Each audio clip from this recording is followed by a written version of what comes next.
बताएं, शायद मैं आपकी मदद कर सकूं।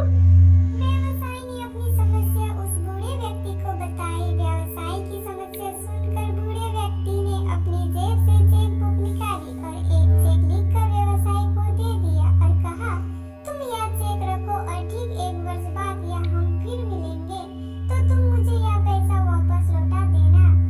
व्यवसायी ने चेक देखा तो उसकी आंखें फटी रह गई। उसके हाथ में 50 लाख का चेक था जिस पर उस शहर के सबसे अमीर व्यक्ति जॉन रॉकफेलर के साइन थे। उस व्यक्ति को यह विश्वास नहीं हो पा रहा था कि वह बूढ़ा व्यक्ति और कोई नहीं बल्कि उस शहर का सबसे अमीर व्यक्ति जॉन रॉकफेलर था। उसने उस बूढ़े व्यक्ति को आसपास देखा लेकिन वह व्यक्ति वहां से जा चुका था। व्यवसायी बहुत खुश था कि अब उसकी सारी चिंताएं समाप्त हो गई है और अब वह इन पैसों से अपने व्यवसाय को फिर से खड़ा कर देगा।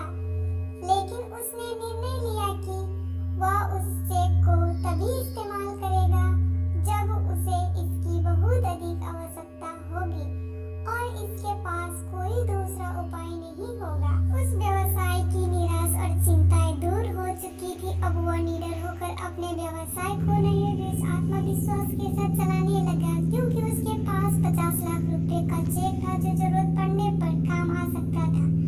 उसने कुछ ही महीनों में व्यवसायियों के साथ अच्छे समझौते कर लिए जिससे धीरे धीरे उसका व्यवसाय फिर से अच्छा चलने लगा और उसने उस चेक का इस्तेमाल किए बिना ही अपना सारा कर्ज चुका दिया।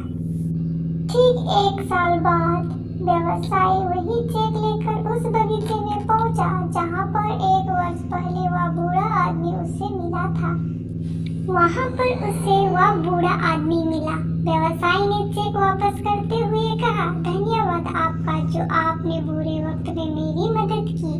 आपके इस चेक ने मुझे इतनी हिम्मत दी कि मेरा व्यवसाय फिर से खड़ा हो गया और मुझे इस चेक का उपयोग करने की कभी जरूरत ही नहीं पड़ी।